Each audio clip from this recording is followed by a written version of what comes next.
శాంతి భద్రతల పరిరక్షణలో నేను గర్వంగా తెలియజేస్తా ఉన్నాను. గత సంవత్సరానికి ఈ సంవత్సరానికి చూస్తే 14% క్రైమ్ రేట్ డౌన్ అయింది అధ్యక్ష. ఇది కూడా జాతీయ స్థాయిలో చెప్పేటువంటి వాళ్ళు చెప్తారు. ప్రధానంగా జంట నగరాలలో పోలీసుల వైఖరి చాలా మారింది అధ్యక్ష. ఇద్దరు కమిషనర్లు, సిటీ పోలీస్ కమిషనర్ కానీ సైబరాబాద్ పోలీస్ కమిషనర్ కానీ వాళ్ళు అద్భుతంగా పనిచేస్తూ ఉన్నారు. వాళ్ళను మనందరి పక్షాన, తెలంగాణ ప్రజల పక్షాన కూడా నేను అభినందిస్తా ఉన్నా అధ్యక్ష. క్రైమ్ రేట్ తగ్గించడంలో కానీ అద్భుతమైన పనితీరు చేయడంలో కానీ ఆ ఇద్దరు అధికారులు విజయం సాధించారు అధ్యక్ష. ఇలా హైదరాబాద్లో పోలీస్ ప్రొఫైలే మారిపోయింది అధ్యక్ష. చాలా కొత్త విధానాలు తెచ్చారు. ట్రాఫిక్ జుర్మానా వేస్తే గతంలో రోడ్డు మీద డబ్బులు వసూలు చేసేది, ఇప్పుడు చేయడం లేదు. ఇంటికి చాలానా పంపిస్తా ఉన్నారు, ఈ చాలాన పోతా ఉంది. పోలీసులు మామూలు అడుక్కునేవారు అధ్యక్ష, మామూలు అడగడం లేదు. ఈరోజు బంద్ అయిపోయినది. చాలామంది చెప్పినారు అధ్యక్ష, పోలీస్ స్టేషన్కి ఒకప్పుడు పోతే భయంగా ఉండేది, ఇప్పుడు అట్లా లేదు. పోలీస్ స్టేషన్కి పోతే గౌరవంగా కుర్చీలో కూర్చొని మాట్లాడుతూ ఉన్నాం.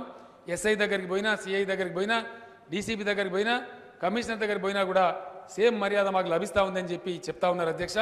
హైదరాబాద్ పోలీస్ కమిషనర్ గారు అయితే పోలీస్ బిహేవియర్ ఎట్లా ఉంది, ప్రజలు వచ్చినప్పుడు ఎట్లా డీల్ చేస్తున్నారని తెలుసుకోవడానికి పోలీస్ స్టేషన్లో సీసీ కెమెరా పెట్టి ఆయన కమిషనర్ ఆఫీస్కు అనుసంధానం చేసుకోవడం జరిగింది అధ్యక్ష.